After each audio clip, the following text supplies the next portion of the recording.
export then that radioactive material away from that environment. But we cannot break down radioactive waste. We can break down hydrocarbon-based contaminants. And one of the things that Paul's not telling you, Matt, is that he's done a little bit of work, or has his name and his associates linked to some studies that show mushrooms, fungi, could be used to break down what's left from chemical weapons, VX, nerve gas, that sort of thing, Paul? Yeah.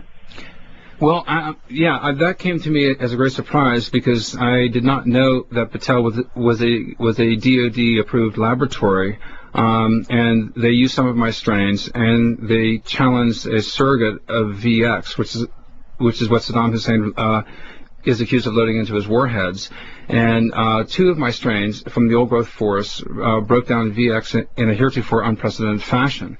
And this is why I think that we should look at the old-growth fungal genome as a potential for a national defense. These fungi are national treasures, and the more, this is another example, the more that we study a subject, the more that we realize how little we knew about it. Right now we only have perhaps 10% of the fungal genome typed to species. 25 to 90% of mushrooms have not yet been characterized.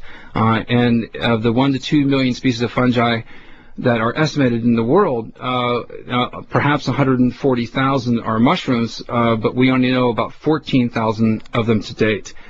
So we are just at the beginning of this process, and before we destroy these habitats, it's wise, in my opinion, to preserve as much as possible, because future generations may well be dependent upon it. Matt, I want to thank you for calling in. You're welcome. Matt joining us from the River Crossing Middle School in Portage, Wisconsin. The connection, the classroom of ideas. 1-800-423-8255. Paul, when you're talking about the use of these strains of mushrooms, strains that you found, that's not easy necessarily to isolate the strain of a mushroom to be able to regrow it. I mean, that's one of the hardest things in mycology, isn't it? Well, it presents some unique problems, and I would say that maybe 5% of the strains that I clone out of nature actually I get to fruit. I'm a specialist in saprophytic fungi. There are also. Is there a layman's way of describing what saprophytic fungi is? Is that saprophytic fungi are the fungi that utilize wood and plant waste as soon as it's made available. So these are the first entry species in the decomposition cycle. Oyster mushrooms being a classic example, turkey tails being another one. So when I clone these mushrooms, I'm capturing phenotypes, and so I'm actually getting the specific genetic composition of the individual, and I clone them and put them into sterilized petri dishes in a laboratory setting. We have 3 laboratories, about 10,000 square feet of clean rooms, and we generate between 50 and 100,000 pounds of mycelium per month. So we actually emanate mycelial tsunamis, is what I call them. These great mycelial waves come out of our laboratories, and I think that once people understand the potential of these mycelial mats, we can go far in helping to restore devastated ecosystems. And we are engaged with fungi every day. Every one of us is carrying a plethora of fungal spores with us. Every time that you get onto an airplane or mail a letter, there are spores that are hitchhiking along. This is something not to be feared. We are vast biological communities, and it's because we are healthy when our microbial communities have homeostasis, and we become diseased when we have one organism suddenly out of control, and it blossoms, and then our immune systems can't handle it.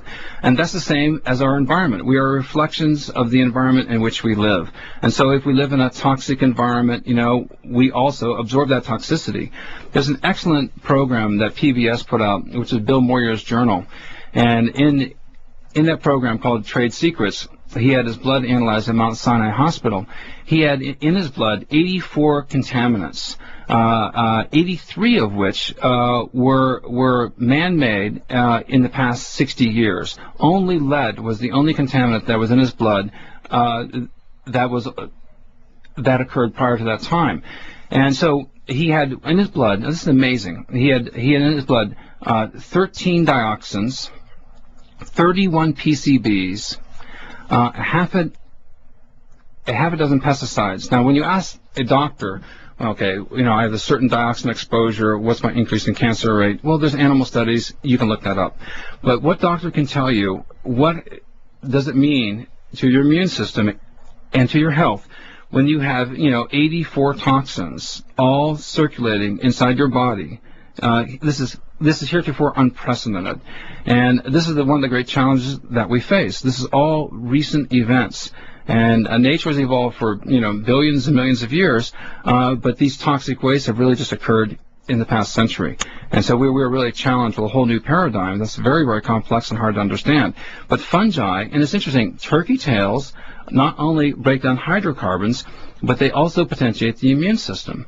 There's an excellent article that was published in the Lancet in 1994 that showed up to a 30% increase in the survival from gastric cancer in combination as an adjuvant therapy with conventional therapies when an extract of this mushroom was given. So we know that these mushrooms potentiate the immune system, and yet at the same time their enzymes break down toxic waste. I really think they afford a golden opportunity for us to exploit. Our number is 1-800-423-8255. Let's go to Princeton, Massachusetts. Chris is on the line. Hi, Chris. Hi. Thanks for calling. Paul, I'm calling to first say thank you for your Microsoft Gold medicinal mushrooms. I've been taking them now for roughly 2 years. Initially, when I started taking them for neuroborreliosis, which is a spirochetal disease in my nervous system that's often found in Lyme disease. I don't call it Lyme disease because out here in the Northeast, Lyme disease is often found to involve other diseases as well, like babesiosis and ehrlichiosis. Chris, how do you know it's the mushrooms that are having an effect? Well, initially I didn't know because I was on antibiotics and I was on a number of other things to counteract the side effects of antibiotics like candida. And I couldn't tell if the mushrooms were helping. I was taking them on good faith. Then I stopped taking the antibiotics after a while when I realized that they weren't going to fully cure me, at least not the antibiotics I had chosen. And then after about a year of being off everything, I started to get ill again and started to take the Microsoft product that Paul has out, these mushroom pills, 2 times a day. And within a week, I started to see an improvement in my health that was out of sync with the normal behavior of the disease. And it's been continuing that way for some time. I've actually added echinacea together with the mushrooms. It is true, Paul, that the use of mushrooms as a medicine goes back many hundreds or thousands of years in Asian countries. And yet, when I think back to what you began with at the beginning of the program when you talked about how our parents always told us not to touch mushrooms, to stay away from them, there is a reserve, a reluctance to look at them as perhaps other cultures do. Well, there is a long history of use of mushrooms as medicinal foods in Asia, and this the reputations have largely been folkloric until researchers at the Japanese Cancer Institute in Tokyo came out with several studies. And the good news is that many Western scientific studies are now authenticating what the Eastern studies first postulated. One of the most seminal studies that came out was by Ikikawa in 1989, and is studying 174,000 individuals. He was an epidemiologist, and he was looking for dearths or wells in the cancer rates in Japan, and he found in this one prefecture that there was a very substantial. With me on the program today, Paul Stamets. He's a mycologist and an expert in the cultivation and growth of mushrooms, and as our last caller indicated, Paul, you're also in the business of selling the mushrooms for people who use them as medicine and people who would like to use them for cultivation. If it's as remarkable, Why is it that the pharmaceutical companies haven't elbowed you out of the way and sort of taken over the old growth forest and embraced the mycelial mats as the next big thing? They are.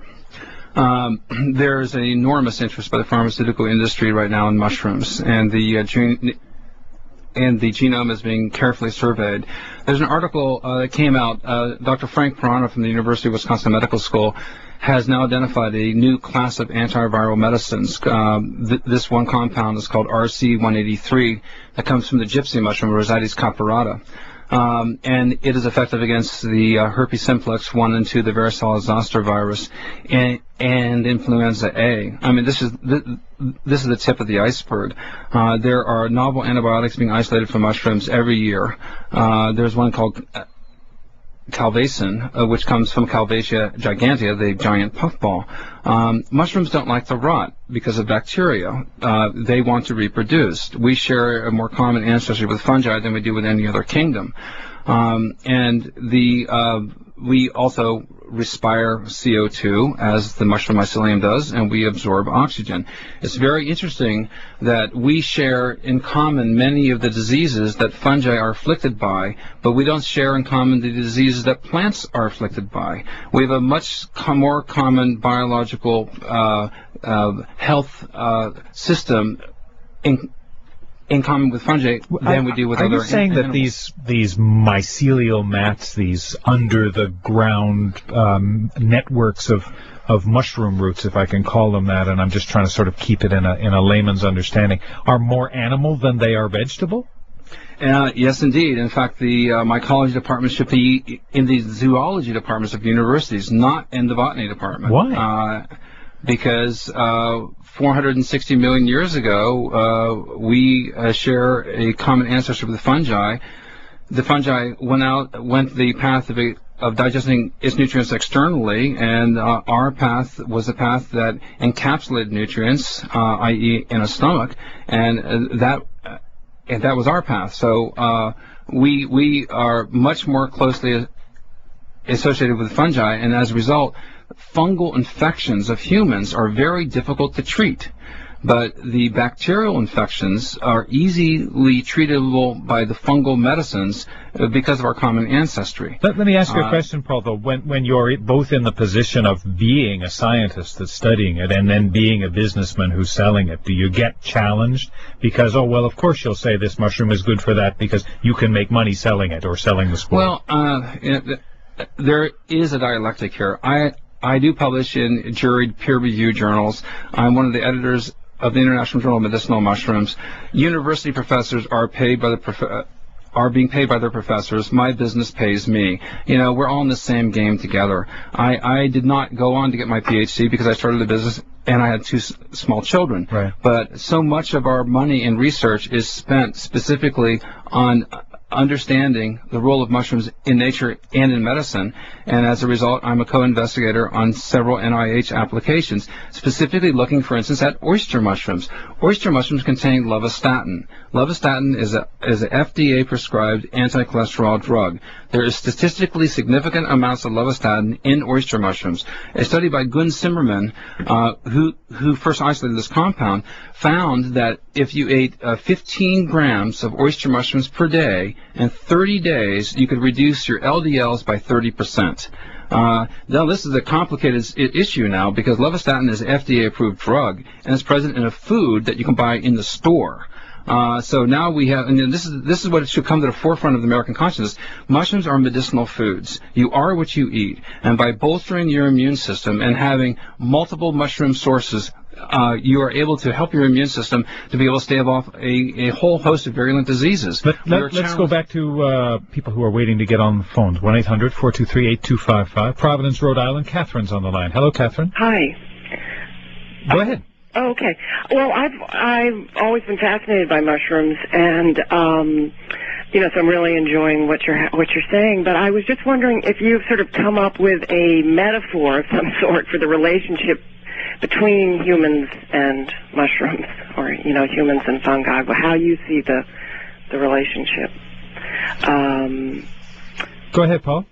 Well, I wasn't speaking very well before about my export then that radioactive material away from that environment. But we cannot break down radioactive waste. We can break down hydrocarbon-based contaminants. And one of the things that Paul's not telling you, Matt, is that he's done a little bit of work, or has his name and his associates linked to some studies that show mushrooms, fungi, could be used to break down what's left from chemical weapons, VX, nerve gas, that sort of thing, Paul? Yeah.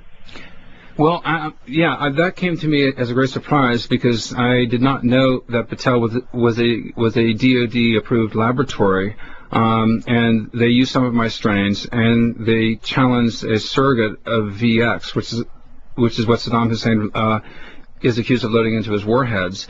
And 2 of my strains from the old-growth forest broke down VX in a heretofore unprecedented fashion. And this is why I think that we should look at the old-growth fungal genome as a potential for a national defense of them to date. So we are just at the beginning of this process, and before we destroy these habitats, it's wise, in my opinion, to preserve as much as possible because future generations may well be dependent upon it. Matt, I want to thank you for calling in. You're welcome. Matt joining us from the River Crossing Middle School in Portage, Wisconsin. The connection, the classroom of ideas. 1-800-423-8255. Paul, when you're talking about the use of these strains of mushrooms, these fungi are national treasures, and the more, this is another example, the more that we study a subject, the more that we realize how little we knew about it. Right now, we only have perhaps 10% of the fungal genome typed to species. 25 to 90% of mushrooms have not yet been characterized. And of the 1 to 2 million species of fungi that are estimated in the world, perhaps 140,000 are mushrooms, but we only know about 14,000 that you found. That's not easy necessarily to isolate the strain of a mushroom to be able to regrow it. I mean, that's one of the hardest things in mycology, isn't it? Well, it presents some unique problems, and I would say that maybe 5% of the strains that I clone out of nature actually I get to fruit. I'm a specialist in saprophytic fungi. There are also is there a layman's way of describing what saprophytic fungi is? Saprophytic fungi are the fungi